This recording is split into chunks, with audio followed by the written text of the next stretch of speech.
A few days later, when Jesus again entered Capernaum, the people heard that he had come home. They gathered in such large numbers that there was no room left, not even outside the door, and he preached the word to them. Some men came, bringing to him a paralyzed man, carried by 4 of them. But since they could not get him to Jesus because of the crowd, they made an opening in the roof above Jesus by digging through it, and then lowered the mat the man was lying on. And when Jesus saw their faith, he said to the paralyzed man, "Son, your sins are forgiven." Now, some teachers of the law were sitting there, thinking to themselves, "Why does this fellow talk like that? He's blaspheming. Who can forgive sins but God alone?" Immediately Jesus knew in his spirit that this is what they were thinking in their hearts. And he said to them, "Why are you thinking these things? Which is easier, to say to this paralyzed man, 'Your sins are forgiven,' or to say, 'Get up, take your mat and walk'? But I want you to know that the Son of Man has authority on earth to forgive sins." So he said to the man, "I tell you, get up, take your mat, and go home." He got up, took his mat, and walked out in full view of them all.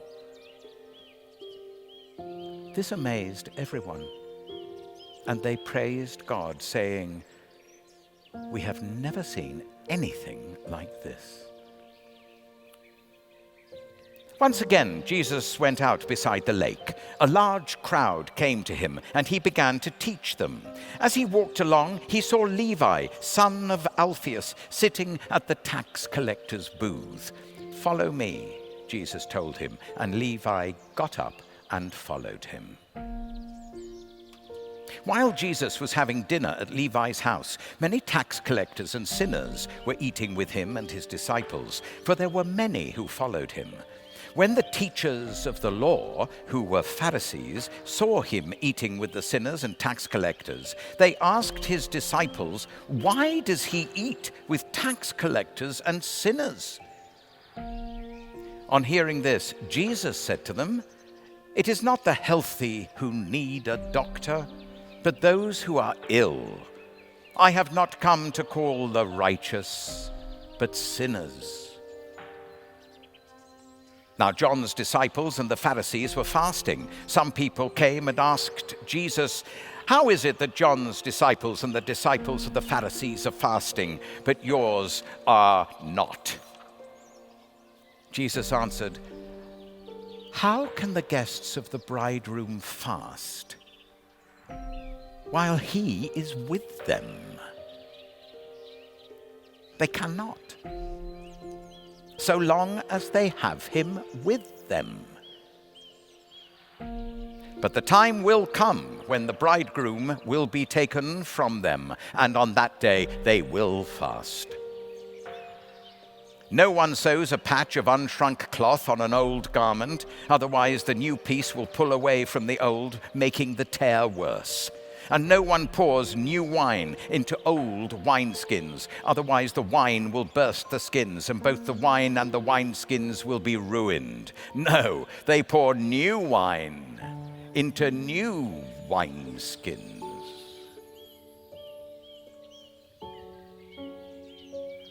One Sabbath, Jesus was going through the cornfields, and as his disciples walked along, they began to pick some ears of corn.